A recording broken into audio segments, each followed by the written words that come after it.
The latest big money man to loom large on the Texas skyline is a Fort Worth businessman who's not just a published author, he's also a motivational speaker and a proven investor with big ambitions. No, we're not talking T-Boone, Ross Perot, or J.R. Ewing. He's John Paul Pigeon, and by the way, he's all of 14. Our entire economy will go down the drain if we aren't built upon strong financial principles. I look up to Mr. Warren Buffett and Mr. Alan Greenspan, and so I'd like to follow in their footsteps and try and change my generation as they have changed theirs. That's some big talk for a guy in the 8th grade. This is your business look, huh? Yep, these are my suits. Back here are my school clothes, and these are my shirts. Well, now, wait a minute. This looks quite an investment. Studies show that people who dress well are 35% more successful than those who don't. And so I feel that that would definitely be an investment in my future.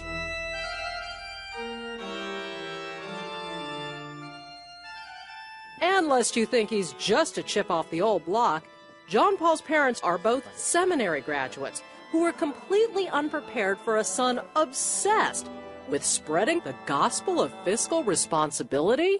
He thinks differently about life. He has a broader grasp of finance than I ever had or would have ever had. It all began one evening when John Paul, at the tender age of 7, picked up Robert Kiyosaki's Rich Dad, Poor Dad, for a little bedtime reading. For John Paul, the light bulb went off.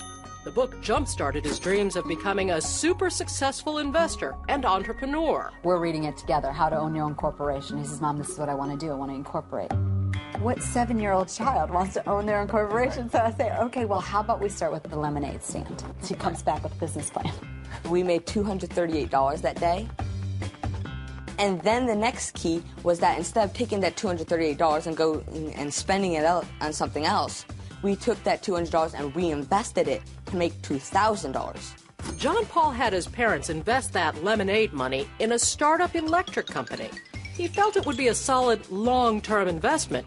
So he writes a book about his experience, which he sells on his own website, along with a couple of other products. Not bad for at this point, he's all of 9.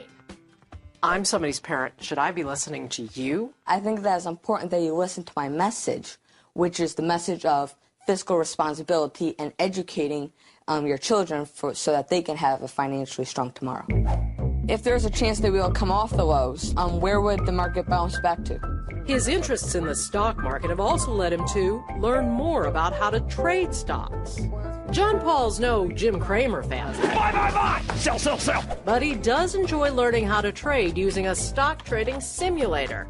And he knows serious investors should only trade using their Booyah! mad money.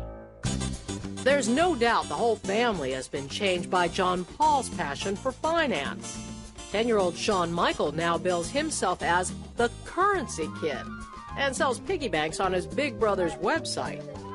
And get this, John Paul now has control of both of his parents' IRA accounts.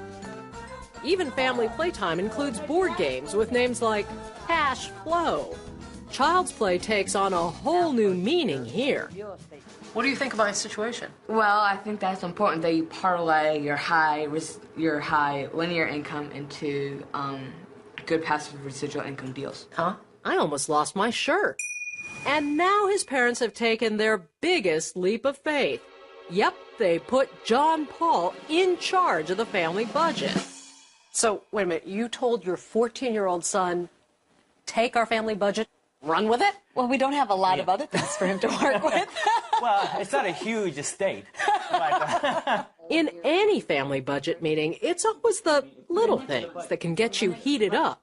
The goal of the budget is not to not spend money on frivolous expenses, because I do want Charmin and I don't like Scott tissue. $1 is just not going to crash the budget. I heard that one of the line item elements of your budget is donuts. Yes, I enjoy my Saturday donut just as much as anyone. And I think that's important that we set that aside, or else we're going to go out and splurge money on donuts. I knew it wouldn't be long before John Paul said it was my turn for a little Finance 101. Okay, boss. Okay, well, I'd like to teach you what I think are 4 important financial principles to financial success. There are 4 different types of income that you can make through real estate, 3 different types of businesses, 3 E's to financial success. And the final principle is having accountability and discipline to yourself. Discipline? This is where he started channeling Susie Orman. Are you out of your mind? It's important to not go out and have an impulse buy on something highly expensive, like a high-definition TV. That would be considered a major doodad. Make sure that you limit these doodads. How many other teenagers do you know who dismiss a 60-inch plasma as a major doodad? Now I'd like to present you with a little thinking cap and give you a little quiz to see how carefully you paid attention. So what are the 3 E's? What are the 3 E's? Education, experience.